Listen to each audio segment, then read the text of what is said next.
You're listening to The Millennials' Choice Show, Canada's most trusted podcast on all things real estate, finance, and entrepreneurship. Here's your host, Matthew Ablacan. What's going on, everybody? What's going on? I hope you guys are doing well. This is Matthew from Millennials' Choice. We've got another episode for you guys in the house. I'm with my brother. You know who he is. What's up, guys? Needs no introduction. Mr. Hollywood, Mr. 305. You know, Hollywood is that way. 305 is Florida, but Miami. But you know what I mean. You guys get the drift. Today, guys, we want to talk about a topic that I feel like most people in our industry talk about from a perspective of like a really positive one, in terms of we've got so much immigrants coming every single year. And although that is the case, it's not necessarily always a positive one. And we're going to talk about why. We're going to look at a CTV News article where the headline says the government was warned 2 years ago. We're in 2024 now, 2 years ago, that immigration could affect housing costs.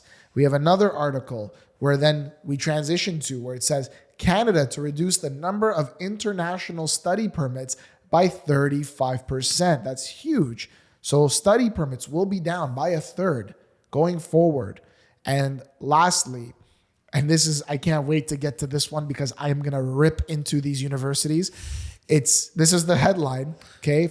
All three articles are from CTV News. This is the headline. It's simply at a breaking point. That's a quote. Universities warn of dark days ahead and call for end of tuition freeze. These guys are something, I would say. I can't wait to get to that point. Right now, we want to get into how the government was warned 2 years ago that high immigration could affect housing costs. And we want to jump right into that. Danny, our parents are immigrants. They came to the country in the 80s. They met here. They got married, started a life, got into the convenience store business. They had a location for 25 years. We had to go to school, pay for ourselves, do all that stuff. But they never made us, go to work to pay their bills. My first job, I was 14 years old. I worked, haven't stopped working, but we know that immigrant hustle, that immigrant mentality. Both of our parents were teachers back home. Their credentials weren't allowed to be transferred over. Danny, what are your thoughts on the immigration policies we have here? Well, first off, I love immigrants. Like you just said, our parents are immigrants. We know a lot of immigrant families. This country, I think, is really built on immigrants. If it wasn't for them, we wouldn't have the country that we have today, which we love so much. It's very important to have people coming into the country because they bring in a lot of different skill sets, right? You got engineers coming in, you got doctors, you got nurses, very important people that play really important roles in our society, right? And that's what creates a skilled labor force. You need that for a country. I think it's very essential. Going back to your point, there's also some cons that come with that, right? Higher housing costs, things like that. So in this article, one of the points that it made was the federal public servants warned the government 2 years ago about potential impacts of large increases in immigration on housing affordability and services. Now, for those of you listening, you might say, well, how does immigration affect housing, guys? How does it make it unaffordable for people? Well, we've talked about it before. Guess what? We're going to talk about it again because it never changes. Demand and supply. More people you have coming into the country, guys, the more demand you need for housing. And as a result, housing is going to go up. Not just for people looking to purchase, we're also talking about rents here. So more people coming in, more people need housing. This is why Matthew always talks about how why he loves real estate so much. It's a utility asset. You do something with the real estate, you live in there. It's shelter. We will always need shelter. So keep that in mind. And as a result, like we said, more people coming in, higher costs when it comes to shelter. Now, driving this point home, great points, by the way. Immigration will affect a lot of things. It'll put a strain on your healthcare system. It'll put a strain on other industries. However, those industries have to grow with the population. So if that means you need more hospitals, you got to build more. And there's just so much red tape here that honestly, sometimes it feels like it's insanity. Like, guys, we need to invest in our healthcare. We need to invest in our education system. We need to invest in these things. Plain and simple. They're the fabric of our society, right? But this is the real estate show. we talk about finance, entrepreneurship, real estate, right?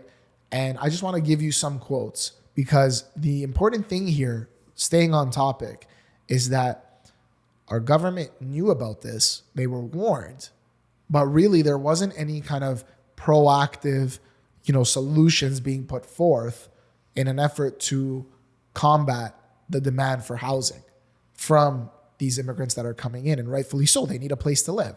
So documents obtained by the Canadian press through an access to information request show Immigration, Refugees, and Citizenship Canada analyzed the potential effects immigration would have on the economy, housing, and services as it prepared its immigration targets for 2023 to 2025. So we're in the middle of this right now. Yep.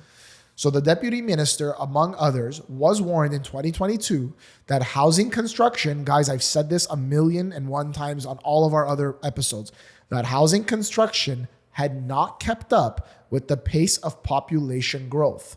This is super important when it comes to demand and supply, and then the ripple effect of pricing and things like that.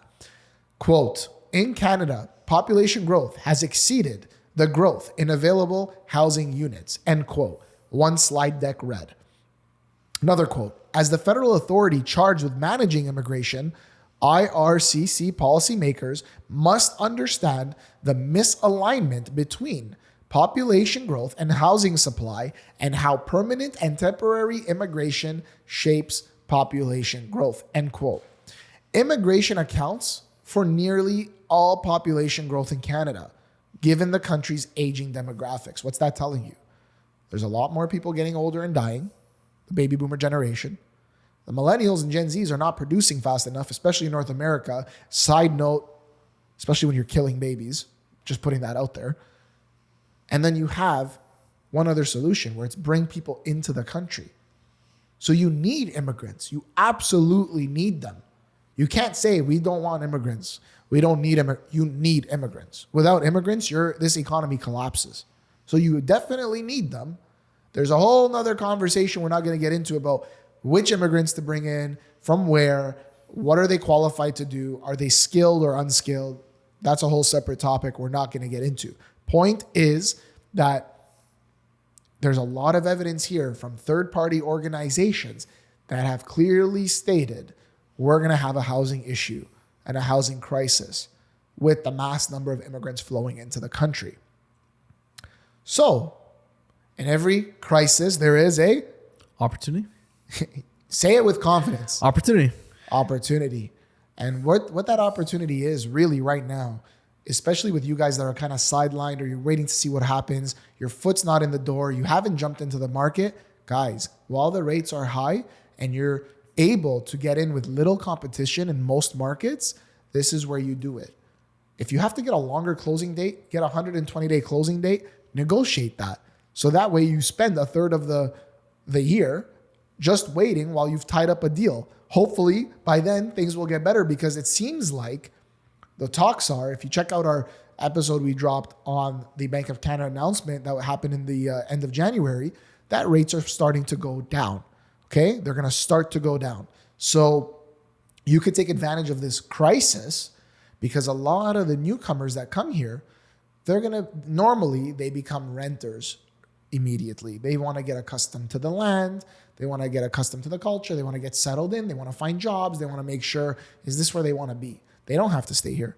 There's a lot of immigrants that leave once they come here and they see how it is and they don't like it. That's their choice. That's their right to do so. So you can provide that kind of rental housing that is so in demand. And the proof I'm going to give you, okay? Follow the Money. Follow the money. Where's the money right now? The federal government is putting billions of dollars out there as incentives for developers to create affordable rental housing. Okay? That's where the money is. The government's putting it out there. What is that telling you? They're preparing for a lot of this stuff. Maybe they're preparing a little bit too late. Maybe they, didn't really understand how it was gonna play out, or whatever the case may be. Point is, they're throwing money at this beast of a rental market. You don't need to go build 100 units or 200 units. Just get a little bit of the crumbs. Get a little bit of the crumbs, build a little investment portfolio in a good market where the rents are high. There's projections for the rents to appreciate in the future. And if you're buying pre-construction, now all the buildings that are constructed after November 15, 2018 don't have rent control. Every year the rents could go up by whatever you want to raise them by. So there are opportunities in every crisis. Take advantage of those. Thoughts? I want to touch on a point that you mentioned that I thought was interesting. There's immigrants that are leaving Canada as well too. It might be due to the fact where there's a lot of pressure on our systems, on our healthcare system, on our education system, and it might not be what they expected. The immigrants coming in, and as a result, they're leaving. So, do you think there's a possibility where there's so many immigrants leaving Canada, leaving Ontario, that it can actually hurt the housing market in terms of, lower the demand for housing, lower the demand for rentals.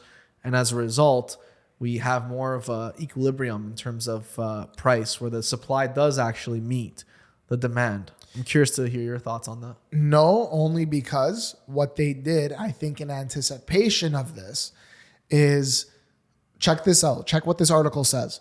The federal government ultimately, after all these studies and these warnings and this information, they ultimately decided to increase the number of permanent residents Canada welcomes each year to 500,000 in 2025. A decision that drew considerable attention and scrutiny. What this means is that Canada will welcome nearly twice as many permanent residents as it did in 2015. So if we look at what happened in the third quarter of 2023, Canada's population grew by 430,000, marking the fastest pace of population growth in any quarter since 1957. So what I'm saying to answer your question is that I think they're aware of this. There's a turnover rate where a lot of people are leaving, but instead they're saying, okay, we'll bring more than we've brought in the past to circumvent that. And you think that's going to solve their problem of people leaving? Well, no. I mean, people leaving for various reasons. I mean, those reasons need to be addressed, should be addressed. There should be a country that not only welcomes people, but creates an environment where people want to stay, succeed, thrive, build. But that's a whole separate topic. My point is, to answer your question about will that hurt the market? Well, here's the thing. If they're leaving and they're bringing in twice as many people, that's going to combat the amount of people leaving. Yeah. I think it's going to make the issue worse, not from a perspective of people leaving, but from a perspective of housing affordability and the pressure on some of the services like healthcare. Yeah. No, that makes sense. I definitely think that we're always going to have the problem of, so much overwhelming demand and very little supply, just because in general, there's always a scarcity of resources, right? There's always, shortages on raw material, things that we need to build homes and things like that. So especially when there's, so much cost of, goods going up, it is more expensive to build. And as a result, it might not make sense for a lot of builders to, build at certain moments in the market, like we talked about in our other episode, where a lot of the builders these past couple of years just kind of sat tight and said, you know what, we're not going to launch a new project right now because it doesn't make sense. There's not a lot of demand. A lot of people have been sidelined because of the rates. So I definitely do think that that's always going to be an issue. And that's why, I strongly believe in the message of get in the market, get into the real estate market, even if you don't want to live, out west, out north, east. It's okay. You don't have to live there. You rent it out to someone who does, and you just collect the checks. And when the rates are the rates at that time, it's okay. You're not going to have that rate forever if it's a really high interest rate. If you can afford to keep it and hold it, keep it and hold it. And then, as we say, real estate over long term will always outpace, the market and whatnot. You'll always make a return on your money. And that's your retirement right there. I personally don't believe in depending on the government for OAS and CPP. That's not going to do anything for you. You're not going to retire off of that. Let's be real. Just go on the government's website and see what CPP gives you, how much you get. It's not going to be sustainable. I decided at a young age, when I bought my first condo, pre-construction, 19 years age, I said, I'm going to build my own retirement. That was the plan. That is the plan, right? That's a huge mindset to have at that age. Yeah, but we had no choice, Danny. No, our for parents, sure. our parents don't come from money. Our parents need money. Our parents, so we had like my back was against the wall, especially older brother. It is a different For dynamic. sure. Let's be real. No, it is. But you're in the same situation. So let me read to you guys. Listen, this is a big episode. Like I want you to take this in. Even the Bank of Canada's deputy governor has chimed in on this matter. They, from their own words, Tony Gravel, said in December that strong population growth is pushing rents and home prices upwards. This is in December of 2023, at the height of the market in terms of interest rates being the highest they've ever been. They are saying that this is pushing rents and home prices upwards. Okay? Guess what the Liberal government's immigration policy has now done? The immigration policy, because they took a little bit of scrutiny saying, hey, where are you going to put all these people? They said, okay, in 2026, we're going to level it out. We're not going to increase the number of new immigrants. We're going to level it out to another 500,000 in 2026. Guys, that means in 2025 and 2026, you have 1 million new people coming to Canada. That's big. Yeah. That's big. They want to build 1 million homes by 2030. You have 1 million people coming in 2 years. I don't know what's going to happen in the market. God willing, everything remains equal and, there's no kind of evil mischief behind the scenes and you could still run your household and run your business the way you should be running it. Chances are property prices are going to skyrocket because, again, there's going to be so much demand and even rents are going to skyrocket. We will see that happen.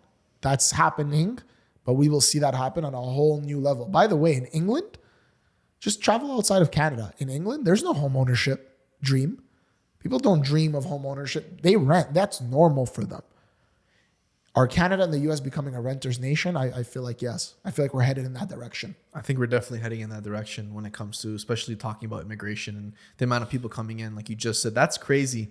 They're going to bring in 1 million people in 2025, 2026. Yep. But their goal is to build 1 million houses by 2030. Even though right now, I think they're making 30,000 new houses a year, something like that. If that. So those numbers for me, all it equals to is increase in pricing for rent and for homeowners. And remember, these are permanent residents, so they could buy real estate. They're not banned by the foreign buyers ban, number one. Number two, there's a book that you guys should read. It's called Acres of Diamonds. It's a really short book. And it just talks about how this one guy sold everything, left his family behind to go and search for diamonds. There was this diamond rush that was taking place. Long story short, he never found the diamonds and then he killed himself. Sorry for the negativity, but that's what he did. I think it's just it's just a example. It wasn't a real story, but it's just a story, right? And then the person who bought his farm actually found diamonds on his farm. And it was one of the largest diamond mines that ever came into existence.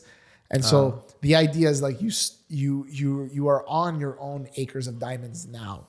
What is that? Your skills, your ability, and perhaps where you live. And we live in Ontario. Why I share this example with you is that you are in Ontario. This is one of the best provinces to be in Canada, with major cities like Toronto in Ontario. Most of these immigrants will come to the province of Ontario. That's just how it plays out. So at the end of the day, you're sitting on your own acres of diamonds. What are you going to do with it? The opportunity's there. Are you going to listen to the realtor twiddling their thumbs, the mortgage agent twiddling their thumbs, hoping and praying that the market's going to get better? Or are you going to create a strategy that says, I'm going to be in this thing for 5, 10, maybe 20 years. Maybe one day I'll create a legacy and pass this down to my children. Are you going to do something like that and take advantage of the opportunities within these crises that we are hearing about? Choice is yours. Guys, real estate is a long-term game. All those people that would go and buy properties and flip them within a month or two, I personally think there's not much opportunities like that out there anymore with what's happening in our society, in our world. Costs of things are all expensive, costs to sell, these kind of things. mortgage rates are really high. Keep it long term. That should be the plan. Or if you are planning on, doing a reno and flipping it, or flipping it within a few months of buying it, just don't make that your end all be all. If that's your plan A, have a plan B, and then have a plan C, because things don't always go the way we want them to go, right? So keep that in mind when you're investing in real estate. Don't try to go for the quick money. This ain't crypto.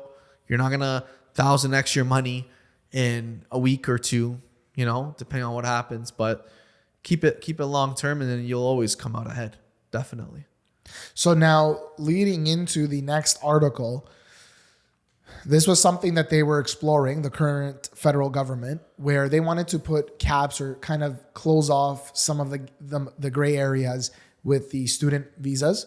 And so they just recently announced that they are going to be limiting Canada to reduce the number of international study permits by 35%. Okay. So what this means is that the cap, for example, is expected to result in 364,000 new approved permits in 2024, and the 2025 limit will be reassessed. This is basically a drop by 1/3 of the previous, student visas that were issued. Look,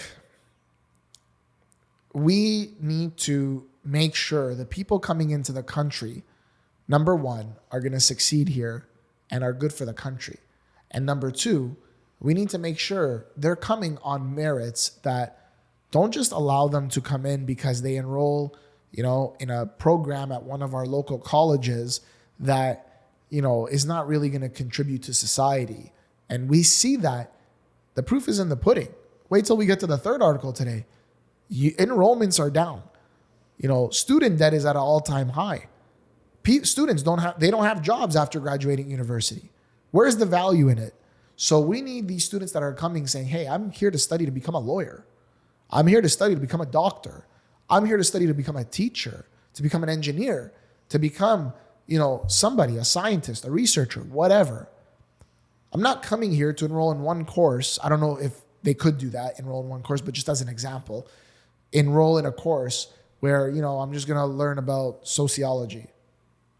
Like, it's not going to go anywhere for you. That person's going to be really dependent on the country afterwards. And that's a big problem for taxpayers and for Canadians as a whole. There has to be that balance, and it's kind of common sense. You can't just bring in people for the sake of bringing them in. You have to bring in qualified individuals.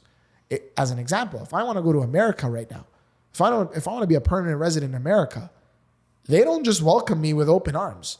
Come here and enroll in one of our schools and we'll give it to you.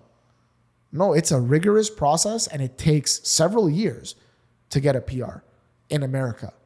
And that goes for other parts of the world. We are one of the most laxed places where people can come here. So go ahead. Finish the thought. I'm just saying, back to our earlier point, we need the immigrants. Yeah. I get it. We need the immigrants. I'm just saying that you need to close the loopholes. You need to bring qualified people in, and you can't just have people that may have criminal backgrounds in where they're coming from, but because they could enroll in some sort of program because the universities are in on this and they want more and more people, because why? They charge international students way more money in tuition than they do local students, right? They're in on this. So they're allowing this to happen and take place, but someone can enroll in this program and come in, and meanwhile, their own country didn't want them.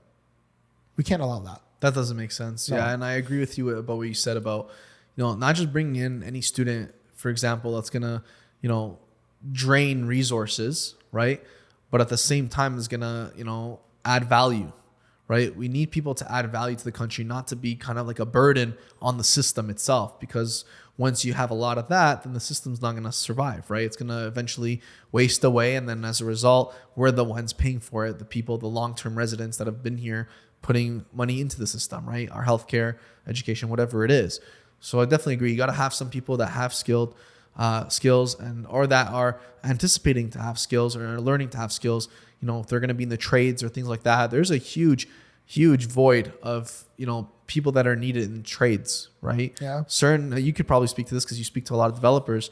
Developers need people that are in the trades. They're hard to come by. You know, it's not easy to go and find trades groups to come and work for you, right? So well, you hear what the Premier of Ontario is saying, that they're going to pay the tuition for anyone that wants to go become an electrician. Exactly. That's big, guys. Take opportunities of that. If you're young, how many electricians do I know that are clients of ours that buy more than one property? Yeah. There's this sentiment with some people here in Canada where it's like, oh, hardworking electricians can't buy a house. Someone said this recently on one of these like media outlets on Instagram. I'm like, what are you talking about? I know electricians that own 2 properties, 3 properties. What are you talking about? And they're able to buy another one. They're just kind of waiting and assessing their situation. Yeah. So you can make it anywhere doing anything. Just have a plan. It's not that hard. It's what Jim Rohn said is easy to do. It's also easy not to do it. You become lazy. You let time go by. You get discouraged. I was working with these buyers a few years ago, and I went to school with one of them, and the partner was in the picture now. And oh my goodness, they wouldn't even pull the trigger on stuff for like $500K, $600K in Woodbridge at the time when I was working on it. Those same properties are about $900K now.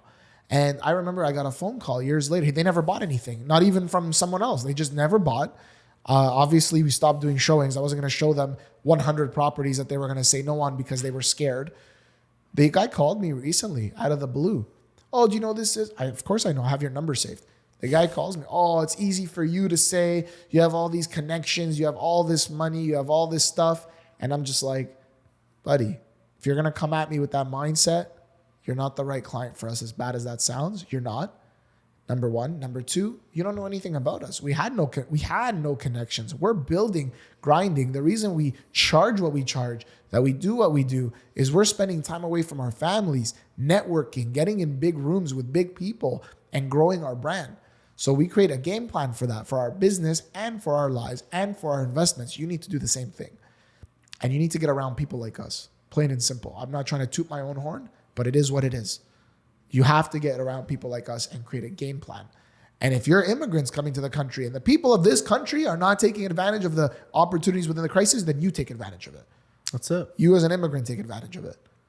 And one guy said us something that was a little bit racist, I think at least. He's like, older, realtor, experienced, European. And I said, what do you think happens? You've seen these markets somewhat play out in the past. He's like, the white man is going to lose their house to the brown man. And what he meant was the culture we have here where people that are kind of born and raised here, everyone wants their own house. Everyone wants their own life. Everyone wants to, what's that thing? Keeping up with the Joneses. Yeah. They want that kind of, they have that mentality, that lifestyle. He's like, but the immigrants that are coming in, a lot of them culturally, they're used to living in the same house. 3 families, 2 families, living in the same house. They're going to be the ones that are going to be able to afford, with multiple income streams, the property. That actually makes sense. Make co-housing. Because they work as collectives, right? They see it more as like a complete whole family. And then for them, they're already living like that. Yeah. So that's normal for them coming here, right? Even in our culture, a lot of people do that. The new age, us, maybe not. We want our privacy. We're doing other things. We don't want to have our parents, in the same house. But some cultures, they do that. And they do that more often than not. So it's normal for them. And just keep that in mind. If you're listening to this, like when I go into these condo buildings, I talk to the securities and stuff, and they're from certain backgrounds most of the time. And they're hungry. They want to buy. They're working hard. They just don't know how to navigate it. Every single time that I do that, where I talk to some of them, they go, can I get your card? Yeah. What's the name of your podcast? Because I'm giving them valuable information. And I understand the struggle because our parents were immigrants. So I get the hustle mentality. They want to get ahead. They want to build a life. Meanwhile, you got people here that were spoon-fed by mommy and daddy. They're getting borrowed down payments from their parents, which is nothing wrong with that. I pray one day I'm able to do that for my kids. All that stuff. But meanwhile, they're sitting at home and they're very comfortable and they don't want to take advantage of the opportunity. Yeah. They're getting sucked into TikTok. They want to watch Pornhub and smoke weed all day. That's all they want to do. Yeah. You can't do that, guys. You have to have a plan. You have to contribute to your society. And trust me, I don't say that to be hurtful. I don't say that to be rude or anything like that. Far be it. Like, I don't want to be like that. I don't want to put anyone down. But I've spoken to people like that. There are people born in this country, the freedom of this country that it offers you. And we are very socialist, but we're still very free. And they have told me they would welcome a communist government. People born here, millennials, they would welcome a communist government, and they would be so happy if the government provided them with housing. And meanwhile, these are the same people that are smoking weed every day, that have parents that could help them, great upbringing, they were born and raised here, all the opportunities that anyone has here. And meanwhile, they would welcome a communist government. Why? One word, bro. They're lazy. They're lazy. They don't want to work for it. Yeah. They don't want to work for it. It's that simple. So instead, they get drugged out. They have this false reality in their heads, and they're not taking advantage of the opportunities. Guess what? The immigrants that are going to come here, who are living in third world countries, that want to come here for the opportunity that you're throwing away, they are going to take advantage of it, and you're going to rent from them one day. You will be their tenants. You will be their tenants. That's what's going to happen, ultimately. Yeah. A lot of these immigrants coming in, like you said, they work hard, man. They're working hard. They want it. They're hungry. They're going to school. They're getting educated. They're becoming doctors, lawyers, earning that big income. And even if you're in the trades, they're doing, like, people in the trades are amazing. Going back to what you were talking about before, not sure why growing up, I don't know, there was this like stigma about, oh, like you can't go to college and stuff. Like that's really bad. You know, or like, construction. Like they go, don't go do that. We know people, the people that we know that are in the trades make more money than a lot of the people that went to university and graduated and went and got a degree. And not on, like this guy was saying, sociology, all this other stuff. There's people that work in the trades that make a lot of money, but they work really hard at the same time too. Yeah, not discounting their work. They actually work really hard. But anyone who makes money works really hard. Oh, for sure. If someone's making it with dishonest gains and means, they'll lose it just as fast. Yeah, that's a different story. Exactly. We work extremely hard. You know, it doesn't mean we're lifting stones and bricks, but we work extremely hard. You know, when people come home from work, they work hard during their 9 to 5, but then they come home and they're dealing with us. We have to accommodate. We've been working 9 to 5. Now we have to accommodate 5 to 9 because that's when they get home and they could actually talk about their property or whatever the case may be. Yeah, definitely. We work really hard, harder than most. So, man, people are going to come and take your food off your plate. You don't want that to happen.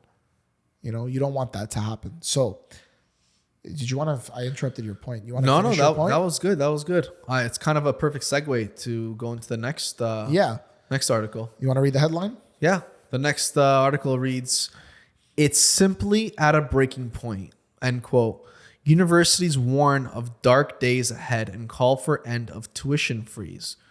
So let's talk about this, guys, because, you know, we were just talking about, you know, post-secondary universities, things like that, you know, and people going and, you know, doing certain programs for certain reasons. You know, you got the immigration or the students on Canadian visas coming here, student visas, coming to universities and, you know, spending a lot of money.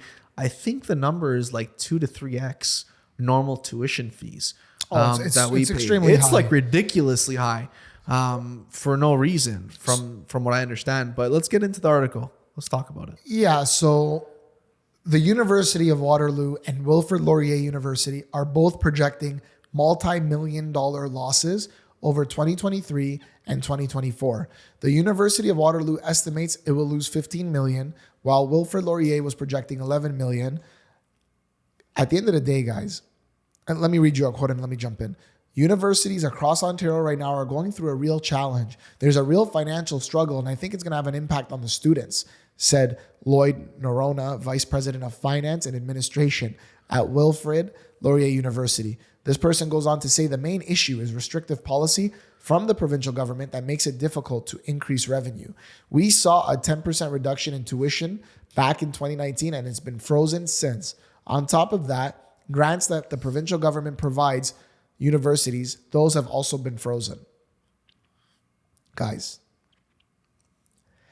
this person is full of shit, okay? I'm just going to put it out there, all right, Lloyd? The reason universities are losing money, and I don't even know if that's true, by the way. They could say whatever it is. They can cry about the grants have been frozen. That's taxpayer money anyway. They can say whatever they want. You are losing your value when it comes to post-secondary education. What I mean by that is people are waking up saying, look at all this student debt that this generation before us is in the trillions. billions, if not trillions, I believe. They are in so much student debt that they can't even find a job. They can't get out of their student debt. They can't move on with their lives. Why would we go to school? Why would we go to school? Like, if you want to go to school because you want to be a doctor or a lawyer or a teacher, whatever, that's one thing. It's specialized training. Most people are waking up and saying, I'm not going to go get a 3-year bachelor degree in sociology. Who gives a shit? It's not a prerequisite for any job, for any career. So why would I do that? And instead, this person is blaming the government that's currently in place for their decline in tuition because of tuition freezes. These universities are the same universities that do not care about you because they are pushing policymakers to bring in more international students so they could charge ridiculous fees. These are the same universities that during the pandemic, they charged the same tuition, if not more, while the universities were shut down and they were doing virtual learning. They are the same universities that are lobbying for all of your, these taxpayer dollars to come to them to charge international students that are coming here to start a better life for them and their families, charging them ridiculous amounts of money for the same exact education they'll offer local natives, people from Canada that are going to go there. How is that fair? And then you want to complain that you're going to lose $11 million.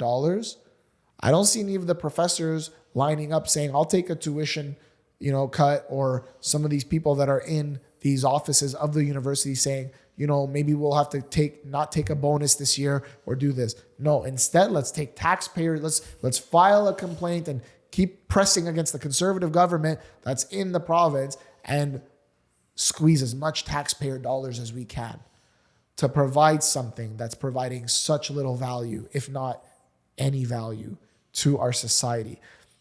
Full disclosure, I have 2 university degrees. I have an honors degree in law and society from York University, and I did that concurrently with my bachelor's of education. I am able to be a high school teacher.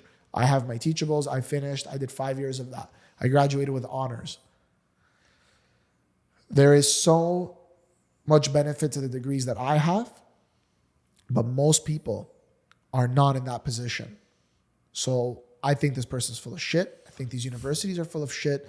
I think if you're listening to this and you have a good head on your shoulders, I think you need to get specialized. That doesn't mean I'm saying don't go to university. I'm just saying that if you're going to go with purpose, have a plan. Don't go undecided. I couldn't stand people that went to university with an undecided major. So why are you going? I want to test things out, see things. Usually those people either drop out or stay in university for so long that they just miss all the opportunities that go by them. They miss them. I don't know. That was a rant. I apologize, but that's what I truly believe. What's wrong with this country is what I would say to this guy. If I was in the room with him and I heard him say this, I'd say, you're what's wrong with this country. The reason why I say that is because I had a huge mindset shift when I went into university and experienced the life. I realized it's a business. They want your money. They don't care about your education. They want your money. It's a business, guys. Business. As soon as I realized that, I said, wow, I wish I knew that before. Not saying I wouldn't go to university because I learned a lot of life lessons when I was in university.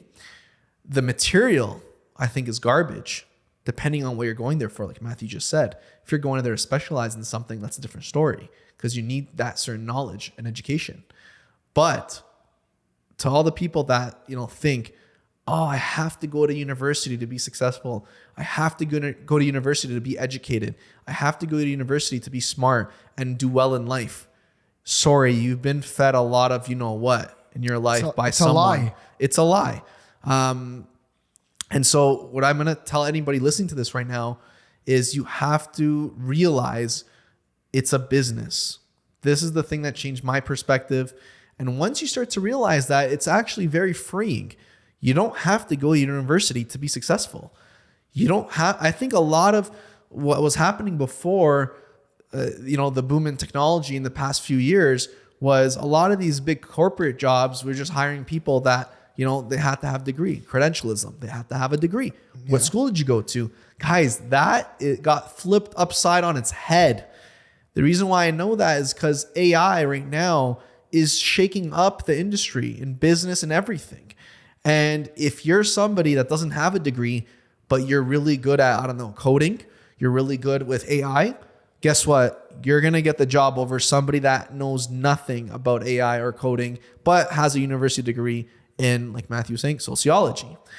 They're not going to care about that degree. That doesn't mean nothing to them. It means nothing. It means nothing. You know what they want to know? Can you make us money? Can you bring value to our company? Exactly. And guess what? You having the skills to, you know, lead in your field, whether it's AI, whether it's any other type of technology, they're going to look at you. Are you a people's person? Are you good at communicating? Are you a good communicator? They're going to look at you and say, we want that person. We don't care if he didn't go to university. He's going to bring more value, or she's going to bring more value than any of the other people that went to university can. Just listen to this. Just on the point of that universities are a business. This is somebody who's the president of Higher Education Strategy Associates. He says that many universities, if there's no changes made, are going to be forced to make further cuts. And he's saying that he doesn't think schools will shut down, thank the Lord, but the overall quality of the education will suffer. So who's it going to affect? All these, not the people at the top, okay, but the students that are paying these crazy fees. So you're talking to now people that are looking at you as a transaction. It's a business. And what he goes on to quote, he says, governments have given institutions a choice between international students or nothing. And those who don't get enough international students are in trouble right now. What? Let's milk the international students that are coming here. Let's grab whatever we can grab from them so that we can stay in power and stay in business. How is that ethically right? How is that ethical? How is that morally right? Like, these are people that are coming to the country to start a better life for themselves. And you're going to keep them down in poverty, in debt, bad debt, because of your own books, and you want to balance your budget or make money and your bottom line? Come on. From that perspective alone, people should be on the streets from both sides of the government protesting against these universities. Protesting against these universities. You are literally milking immigrants. That is like beyond, like, that really pisses me off. Because I know when my parents came here, bro, they had nothing. And people tried to take advantage of them. That's what always happens. Even with the bad brokers in certain areas that you've heard about on the news networks, where they take advantage of people and put them in bad mortgages and bad loans, and they're all in on it, the realtor, the mortgage agent, the lawyer. Those are the scum of our society. And they're taking advantage of their own people and immigrants that are coming here for a better life. That's something that really pisses me off. And when you have this person saying, back to the negotiation part, the business part of this, the government's telling us it's either this or nothing. And we're telling you that if something doesn't change, it's going to affect the education of those people. What? What? How does that even make sense? That's equivalent to price gouging in grocery stores. It's equivalent to that because it's a demand and supply issue. Well, if we don't have enough supply of students, we don't care where you're going to house them. We don't care about that. We don't care that it affects your healthcare system. We don't care if we as a university are not making money that we say we need to make this much. These are our targets. We don't care. We're going to impact the level of education that students receive. Guys, everyone should be pissed off about this. Run away. Everyone should be pissed off about this. Run away. They are creating so many problems because these are powerful entities that lobby governments and they try to change policy.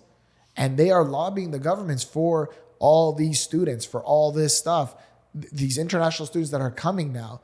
So because they know they can charge a lot more.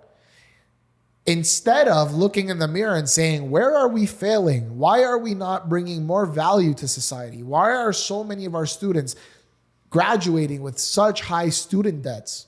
Okay. And I think I said trillions in the earlier, I think it's billions, but billions of dollars of student debt. Why is this the case in North America? Why is this happening? Why are they not able to secure a job in their field? Why are they not able to start their careers or when they graduate or when they're in university? Why are so many of them enrolling and not showing up to classes? It's what we talk about bringing value. And these universities have lost their touch. They've lost their touch. They've gone on one side of the extreme. It's all about profit. It's interesting that most universities are liberal in their doctrine and nature. Not that there's anything bad between liberal or conservatives. It's not political here, but it's interesting that they approach it that way, but yet fundamentally they're capitalist and they are just trying to milk the system. I find that very, very interesting. The same students fighting for a lot of the social causes and changes in universities should be standing up against this. They should be standing up against the milking of the immigrants, against the high tuition costs for the immigrants, and those same people that are then fighting for changes in climate and changes in the housing market and the housing crises, which these universities are playing a big role in, should be fighting against the universities who are not doing anything to help solve some of those issues. That's just my take.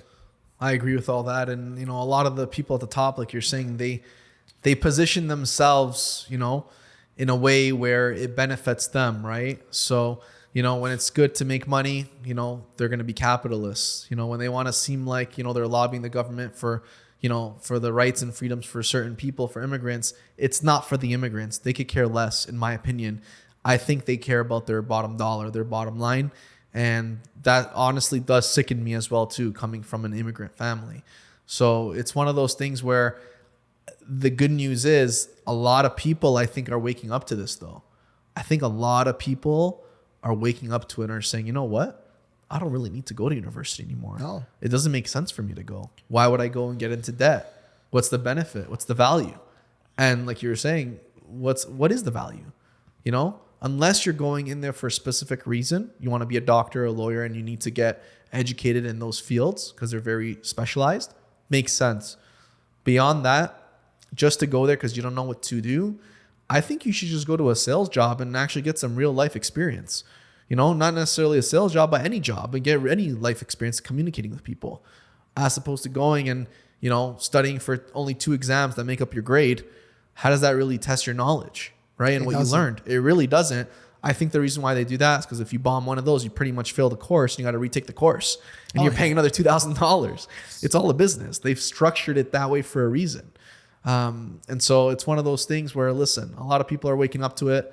I'm happy personally to see that people are waking up to it. And you don't need a university education to be successful at all. Things have changed. The game has changed. And it's no longer go get a degree and get that corporate job. A lot of times now you don't even need the degree anymore. You just need good people skills. So I'm happy about that. Darren Hardy said a long time ago, he said, emotional intelligence is going to be the key into the future. You see what's going on right now. A lot of people react out of emotion. There's so many things wrong with society, but yet you can't be biased. You can't say, like, people that are on that side of the spectrum will never come out against these universities and say, you're part of the problem. Yeah, you align with my values, but you're part of the problem. They won't call them out on it. It takes both sides to fix it. And both sides of the equation need to call out people on their own side when something is not right. That's what needs to happen. For sure. It's not about you have to choose one side, it's black and white. No, it's about coming together collectively and saying what's right is right and what's wrong is wrong. Plain and simple. This is wrong. This is wrong. It's completely wrong. And if the universities are not bringing enough value where they have to shut down, then shut down. I'm all for that. Then shut down. They're not bringing value. What's the point of them? Yeah. All the land they're sitting on, build properties on them. Build housing. You'll see a lot of universities do that to pay the bills. And they're going to milk it even then. Have you ever seen how long it takes to go get a dorm? There's waiting lists. Yeah. there's waiting lists. They do that on purpose. They control the supply so that they can charge more.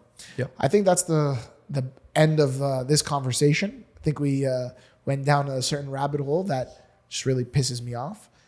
You want to add anything to the end while we close off the show? No, that's it, guys. If you enjoy the show, make sure to like, comment, subscribe, download the episode, share it with a friend or family member that you think can benefit from this.